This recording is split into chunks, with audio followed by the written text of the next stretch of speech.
Hello, listeners. This is Jim the Keys Bartender coming to you from Florida Keys. It is a beautiful day, a little warm. We are slowly moving out of season. I don't know. It's Easter weekend. So today, as I record this, is Good Friday. There's a lot of boats, a lot of campers coming down. I like that stuff. We've had some slow nights, one or two, and then we had some busy nights with people coming back. And then this is the trend as we move in towards spring, summer months. That weekdays slower, weekends busy. You got the day trippers coming down on the weekends and things like that. We still get visitors, and we probably get a decent amount considering the price of the hotel rooms has dropped dramatically. So up to 50%, which is great because they were way too high. And who am I to tell somebody? I'll tell you who I am. If you keep on keeping the prices that high, then people are going to find a different place to spend their tourism or vacation dollars. And we'll address that a little later with a little rule change in Key West that'll affect things. It's an ironic rule change, I think, but we're going to talk that a little later. I got several things to do, and they're all, the first one's personal. I just choose the most inappropriate words sometimes. So last night I worked. It's a good night, busy night, decent amount of traffic. I come home. The wife's already in bed, sleeping, and we hear a little buzzing or a truck engine idle. It's around 10:30 at night, and we're hearing like a generator running maybe or something like that buzzing near the house. And we can't determine where the sound's coming from. Right? We're just listening to it, and we listen to it and say, could it be the air conditioner? Could it be something in one of the air ducts? Something in the wall, and then you disturb what the hell could be in the wall that would be making that sound. Because we went outside and there's nothing around, there was no sound. We hear the other, all we can hear was the different air conditioners going off, and that was it. And a couple nocturnal sounds of the lizards and some of the toads or whatever's making noise at night. Well, we started doing an investigation, looking all around the house. We listened to the wall, and then we located a dresser. Now, if you're starting to suspect what the sound was, you might be correct right away if you're ahead of everyone else. So Abby just can't sleep with it. I have no problem. I'm tired. I'm ready to go to sleep. But if she can't go to sleep, I can't go to sleep. So we're thinking of it. I go back outside to look. She's looking around her dresser, and all of a sudden, one of her, I like to call it personal satisfaction devices went off. And she said she didn't mind me talking about it. She said that. I said, she goes, got something to talk about on your show. I said, I wasn't going to talk about it. That's your thing. And she goes, I don't mind. I don't listen to it. I said, okay. But there are people that listen to it. But she gave me, as you hear this, she gave me the go-ahead this morning to say that. It was a vibrator. I guess when she pulled something out of her drawer, it just started going off. Much like it happens at the TSA when you're going to getting your carry-on luggage checked.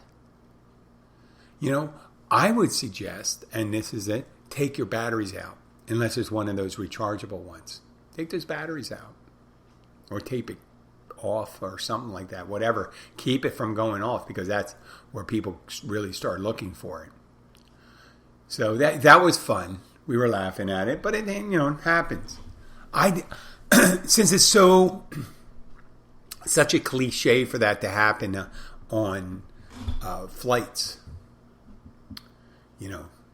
The vibrator. I told you about my microphone one time. I have this Meteor microphone. It looks like a big silver capsule. Yeah. Like you would take for medicine. But it's silver. And it has a tripod legs that fold down. And it comes up. So you can use it as a microphone. I love that mic. It's a good, high quality mic. It's not as good as hopefully it's not as good as the one I'm using right now, because otherwise I'd be using it now. And I was going through customs check in Poland about 4 years ago, and I had my whole setup there, just my Chromebook and my Meteor mic in a backpack that I carry. And one of the border guards said to me, "Hey, what's that right there?" And I said, "Oh, it's a microphone." He goes, "What?" I said, "A microphone. I do podcasts." And he goes, "Show me." So I bring it out, and it's in a black satin satchel, which it is deceiving, because it looks, when you got something like that, it could be what's in that satchel, and a silver looking capsule, and probably, I don't know what the guy would have thought, because it was, I guess he saw a string. Maybe he thought it was like a very large butt plug or something like that. So I pull it out, I whip it out, and I open up the tripod legs and I show him, and I say, "Oh, it plugs in there, and that's a microphone. See volume?" And they go, "Okay." And he was very disappointed. He wouldn't have been disappointed last night, except, finding the vibrating dildo. Okay, to move on there. One thing I wanted to inform people here. My ill-timed segue was about, I noticed reading in the papers recently, there were a lot of deaths caused by, a lot of it's been cardiac distress, heart attacks and things like that, when people are on dive boats or snorkeling boats down here. And I thought, wow, I've been reading about that every week. Every time I see a story, I said, "Oh, they're still talking about the last one?" No, it was a new one. And every week there's a new one. Up and down the Keys, you're hearing of people dying. And I was thinking in my head, oh, well, this could be because of long COVID. Long COVID is the lasting effects of people that have COVID, and they have a problem with the respiratory system and things like that. Maybe damaged heart. Maybe they were taking ivermectin or something like that. Or maybe they just were a couple of years of inactivity and they decided to go and do some activity. So last night, I had a dive professional, a master diver, come in. And I asked his question. He asked not to be informed about it because he told me an interesting story, and I'll tell that story after this one. I asked him point blank, I said, "What is it with all these deaths occurring?"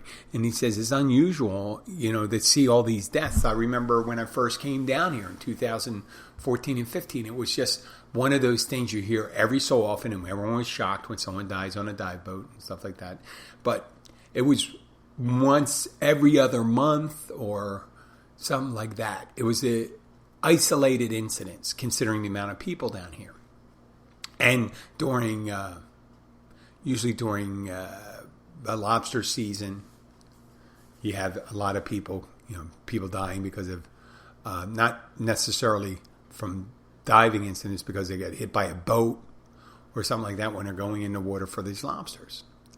So I asked him, I said, "Yeah, a lot of people are diving on snorkel boats, on scuba diving boats. Do you think it's because of long COVID?" And he goes, "Well, I can't really speak to that as much, but I do know that the current was really rough down there. And a lot of times," he said, "my boat hasn't experienced it. We haven't ever had, since the establishment of coming, someone diving or snorkeling." And I said, "Oh, that's very good." He says, "That's because we put someone in the water with them. Keep an eye on." And on a lot of the boats, they put a buddy, and that's someone else on the dive boat with them to watch after them. And he said what happens is people go down, and the current, we get in the water, and the current's just ripping, a couple knots, and they're fighting the current. They're fighting the current. They're diving. They may not be in the best of shape. They may be stressing out their cardio system. And once it gets so stressed out, they go into they have a cardiac incident. And he said that happens a lot. You got to really be careful with that. You got to see if someone's a strong swimmer or not. Sometimes you got to give them a line. and you ask them to hold on the line. So this is what he said: hold on to the line that's attached to the boat, so they can not get dragged away. And he said in the past week and a half, they had an incident where a couple went down, a husband and wife, and the current was going so bad, the wife got separated from the husband, and she got lost. Hence that there was a movie that came out about the two people that left around by the dive boat. But the dive boat realized, and the husband realized, the wife wasn't around. And the dive boat put out a distress call to other dive boats to keep an eye out for this woman. And as they started looking for this woman. And the dive master I was talking to said his boat joined in, so they delayed the dive for their people, which kind of like was exciting. I'm sure they probably may have done some like a partial, if they couldn't take them out, if they spent a lot of time doing it, I'm sure they refunded the money. I hope they did. But they were looking for this woman that was lost. And he said, yeah, we and the boat that she was on are looking for her. And she ended up a couple miles away, or a mile or two away, because of the current. And there was another dive boat that was part of the same company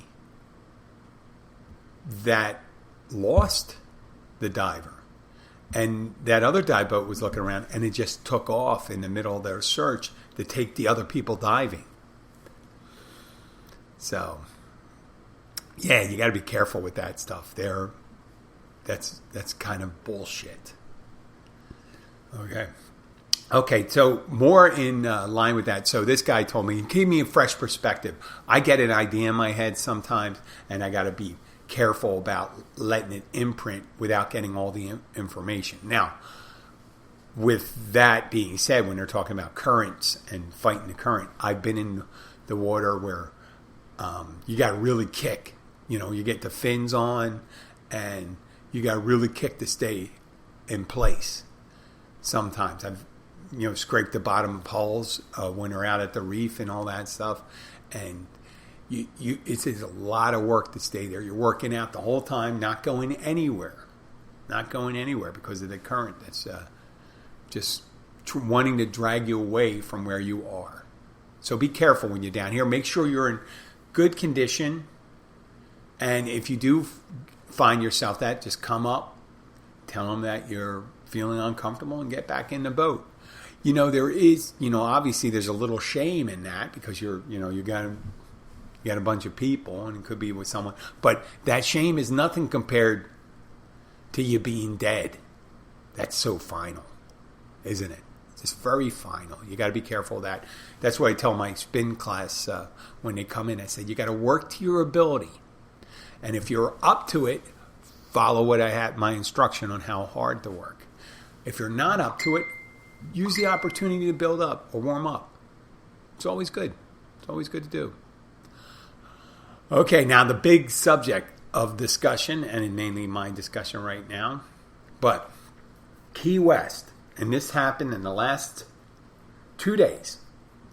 They passed an ordinance that made it illegal to be nude during Fantasy Fest.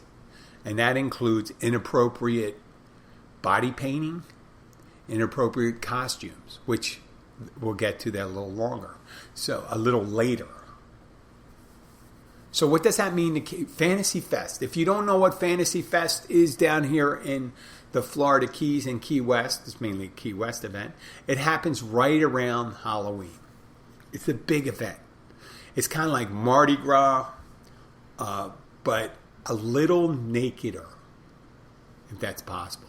So Key West over the years just had this thing of debauchery and nudity, drinking. A lot of drinking goes on there. There are a lot of illegal drugs. I was going to say an illicit drug, but illicit is more like for sex, and illegal is more like for drugs. But sex could be illegal too if you're doing it in the middle of the street.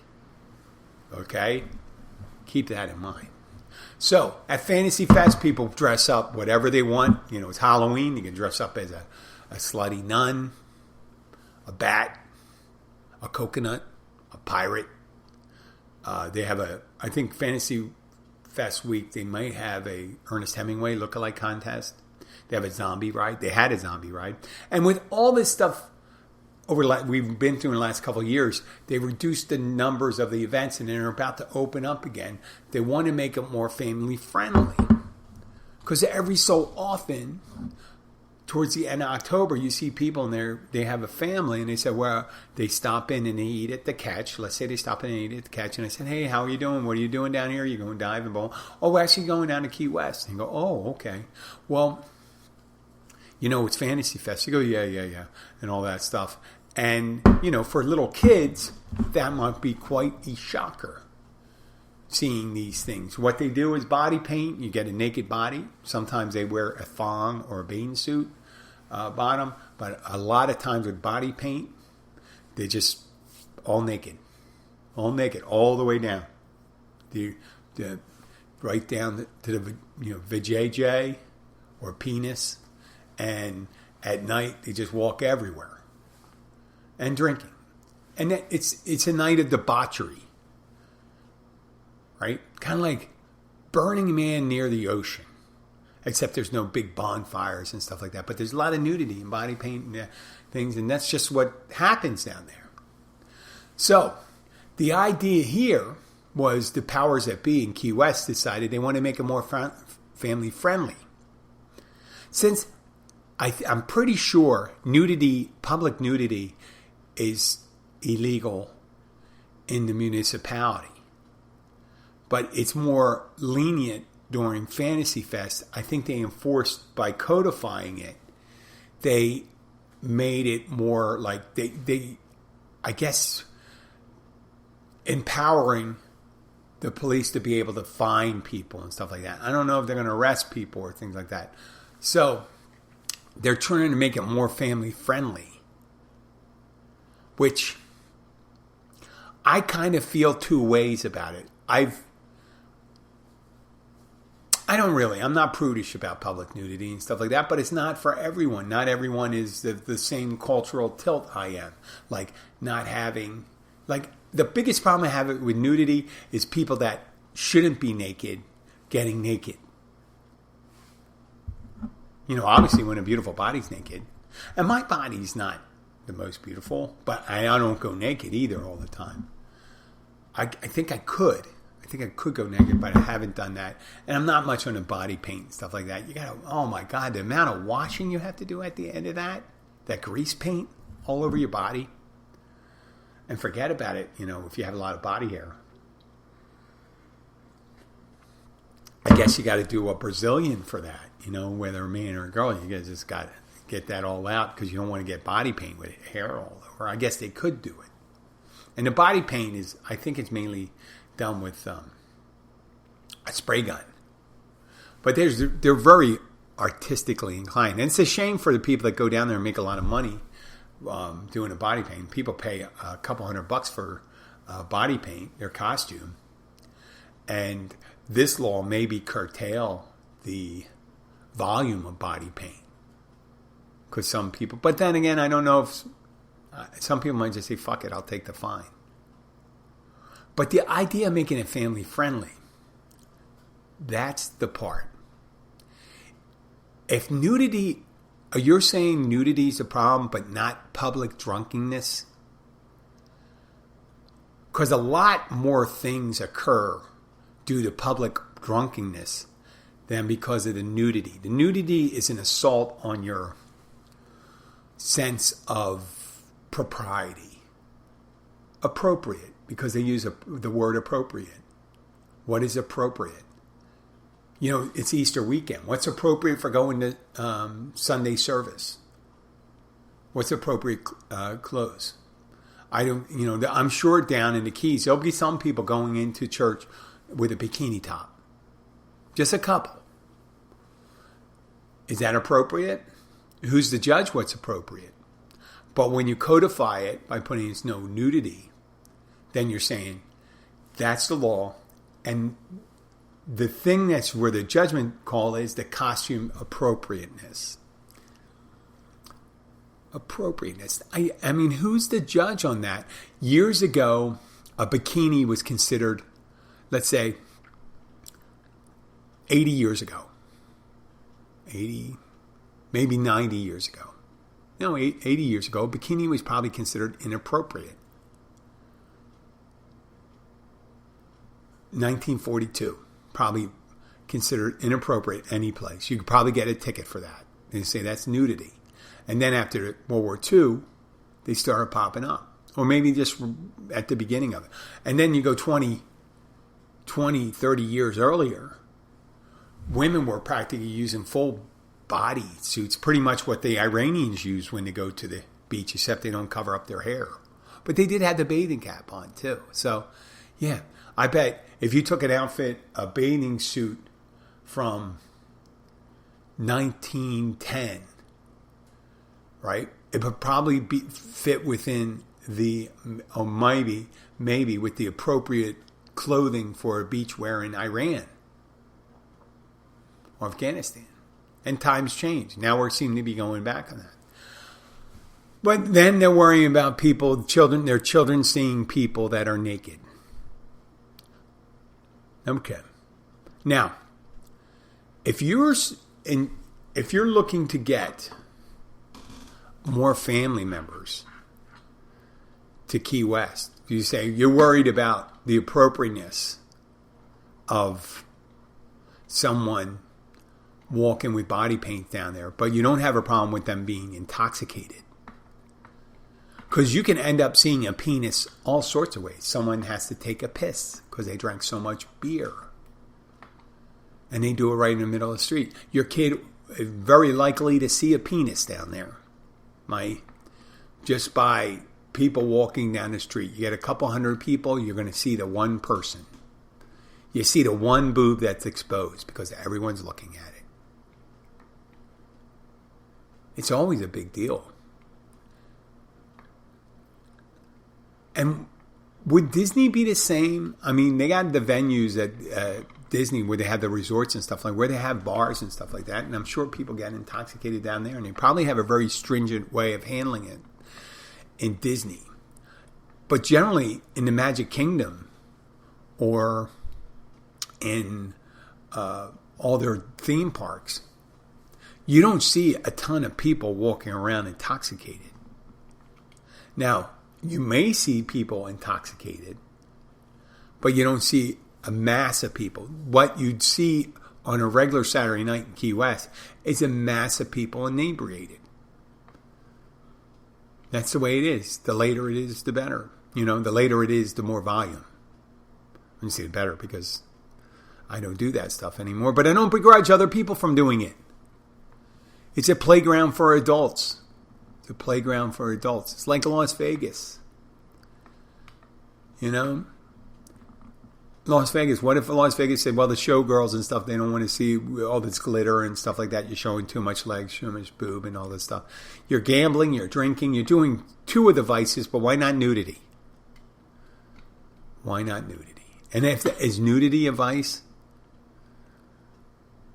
Because there's a lot of people not walking around nude and they're doing things that are inappropriate. Violence is inappropriate. That's already codified. It's illegal. Drugs. Alcohol isn't.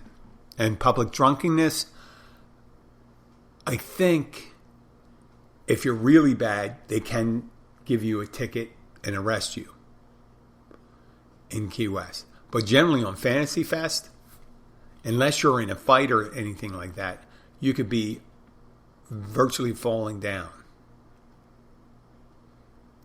So if you're more concerned with your kid seeing a naked body than your kid seeing hundreds upon hundreds of intoxicated people dressed up as slutty nuns or what do you call it? Inappropriate priest. I don't know why I go with priests and nuns. Since the Easter weekend, I keep on going. I can't think. There's tons of costumes. You don't see as many Draculas anymore. Or Frankensteins. You see people dressed up like Top Gun, firemen, which kind of insult the firemen because that's not a fantasy thing. You don't make fun of someone's... You don't want to walk around in someone's uniform. I got to think this out a little before I kind of go with that concept.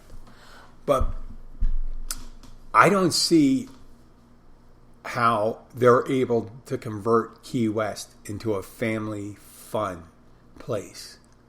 Say, hey, listen, we still have the nudity. We still have adult entertainment on Duval Street. And if you go to Dante's, which is a nice little tiki bar restaurant with a big pool open to the public, if you go there today, let's say when they open, they should be opening right around now, you'll start seeing the young ladies that are dancers coming out getting their tan. They hang out by the poolside before they go into work. If you want to change the vibe to Key West, I don't know if trying to make it family friendly will pay off in the long run unless you decide to make more activities for children.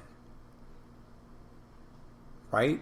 Like you would at Disney. There's a draw for that. There's none of the kids can get excited. There's water sports down there.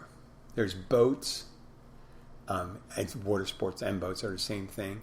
But there's a couple other things to see. But other than that, the main draw for the lion's share of people is the drinking on Duval Street and the partying. And that just doesn't seem to go with the kids thing. I mean, it's just, I guess it may satisfy the people and say, listen, I want to go to Key West, but I got these kids. And I can't really take them to a bar if someone's, if a woman's naked there. But I want to be there. Now, if you take away the people that would come down there because they have family-friendly thing, they have family-friendly times. I don't even understand that part, family-friendly time. They made it nudity illegal, inappropriate costumes, and then family-friendly times, which I thought taking away the nudity and inappropriate costumes make it family-friendly.